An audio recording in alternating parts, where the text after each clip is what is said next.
Sand എന്ന് പറയുന്ന one of the most powerful antioxidant ആണെന്ന് പറഞ്ഞു. അപ്പോൾ എന്താണ് ഈ ആൻറ്റി ഓക്സിഡൻസ് എന്ന് പറഞ്ഞാൽ ഈ തെറ്റായ ഭക്ഷണ രീതികളും UV റേസ്, പൊല്യൂഷൻ ഇതൊക്കെ വഴി നമ്മുടെ ശരീരത്തിലുണ്ടാകുന്ന ഫ്രീ റാഡിക്കൽസിനെ നിർവീര്യമാക്കാൻ സഹായിക്കുന്നതാണ് ആൻറ്റി ഓക്സിഡൻസ്.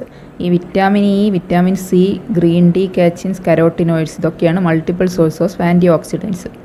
അപ്പോൾ നമ്മുടെ ഈ അസ്താസാന്തിയിൽ അടങ്ങിയിരിക്കുന്ന ആൻറ്റി ഓക്സിഡൻസ് എന്ന് പറയുന്നത് 100 ടൈംസ് സ്ട്രോങ്ങർ ദാൻ വിറ്റാമിൻ ഇയും 550 times stronger than green tea, catechins and 5000 stronger than vitamin C ആണ്. അപ്പോൾ ഇപ്പം മനസ്സിലായല്ലോ അപ്പോൾ കിങ് ഓഫ് ആൻറ്റി ഓക്സിഡൻസ് പറയുന്നത് എന്തുകൊണ്ടാണെന്നുള്ളത്.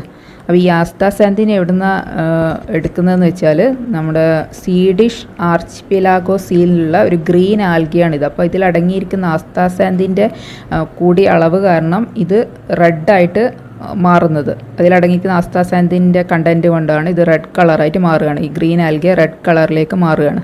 അതുപോലെ തന്നെ നമ്മുടെ മനുഷ്യ ശരീരത്തിലെ സെൽസ്, ഹ്യൂമൻ സെൽസിനെ പ്രൊട്ടക്റ്റ് ചെയ്യാനുള്ള ഒരു കഴിവുണ്ട്. അതുകൊണ്ട് തന്നെ അത് സ്കിന്നിന് പുറത്തും അകത്തും ഒരു പ്രൊട്ടക്റ്റിംഗ് ഷീൽഡായിട്ട് പ്രവർത്തിക്കുന്നുണ്ട്. അതുപോലെ തന്നെ ഈ ബിൽബെറി എന്ന് പറയുന്നത് സ്വീഡിഷ് ഫോറസ്റ്റിൽ കാണപ്പെടുന്നതാണ്. അതൊരു വിറ്റാമിൻ സിയുടെ ഒരു കലവറ തന്നെയാണ് ഈ ബിൽബെറി എന്ന് പറയുന്നത്. അപ്പോൾ ഇങ്ങനെയുള്ള ഈ 2 ഇൻഗ്രീഡിയൻസും കൂടിയുള്ളതാണ് നമ്മുടെ സ്വീഡിഷ് ബ്യൂട്ടി കോംപ്ലക്സ്. അപ്പോൾ മറ്റ് ഇതിൻ്റെ ബെനിഫിറ്റ്സ് എന്താണെന്ന് വെച്ചാൽ ഇത് നമ്മുടെ ഇമ്മ്യൂണിറ്റി സിസ്റ്റം ഇൻക്രീസ് ചെയ്യാൻ സഹായിക്കുന്നുണ്ട്. അതുപോലെ തന്നെ നമ്മുടെ സ്കിന്നിനെ UV ഡാമേജിൽ നിന്ന് പ്രൊട്ടക്റ്റ് ചെയ്യാനും സഹായിക്കുന്നുണ്ട്. ഇൻഫ്ലമേഷൻ റെഡ്യൂസ് ചെയ്യുന്നുണ്ട്. അതുപോലെ തന്നെ എക്സസൈസൊക്കെ ചെയ്താൽ മസിൽ പെയിൻ ഒക്കെ ഉണ്ടാവില്ല, അതൊക്കെ കുറയ്ക്കാൻ നമ്മൾ സഹായിക്കും. പിന്നെ ഓക്സിഡേറ്റീവ് സ്ട്രെസ്സ് റെഡ്യൂസ് ചെയ്യാൻ സഹായിക്കുന്നുണ്ട്. പിന്നെ ഏജ് റിലേറ്റഡ് ആയിട്ടുള്ള പ്രശ്നങ്ങൾ, ആൻറ്റി ഏജിങ് ആണ്. പിന്നെ നമുക്ക് റിങ്കിൾസ് തടയും. നമ്മുടെ സ്കിന്നിനൊക്കെ ഒരു ഇലാസ്റ്റിസിറ്റി ഒക്കെ നഷ്ടപ്പെട്ട് സ്കിന്ന് തൂങ്ങി വരുന്നതൊക്കെ തടയാൻ സഹായിക്കുന്നുണ്ട്. പിന്നെയുള്ള ഒരു ബെനിഫിറ്റ് എന്ന് വെച്ചാൽ ലിവർ ഫംഗ്ഷൻ ഇമ്പ്രൂവ് ചെയ്യാൻ സഹായിക്കുന്നുണ്ട്. അതുപോലെ തന്നെ ലേഡീസിനുണ്ടാകുന്ന പീരിയഡ്സ് പെയിൻ റെഡ്യൂസ് ചെയ്യുന്നുണ്ട്.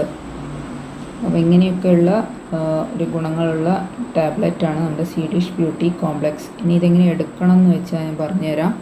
ഇതാണ് ടാബ്ലറ്റ്. ഇതെങ്ങനെ എടുക്കേണ്ടതെന്ന് വെച്ചാൽ നമ്മുടെ ബ്രേക്ക്ഫാസ്റ്റിന് ശേഷം ഒരു ടാബ്ലറ്റ് കഴിക്കുക. പിന്നെ ഒരു കാര്യം ശ്രദ്ധിക്കേണ്ടതെന്ന് വെച്ചാൽ പ്രഗ്നൻസി പ്ലാൻ ചെയ്യുന്നവർക്കും പ്രഗ്നൻ്റ് ആയ ലേഡീസും ഇത് ഉപയോഗിക്കരുത്.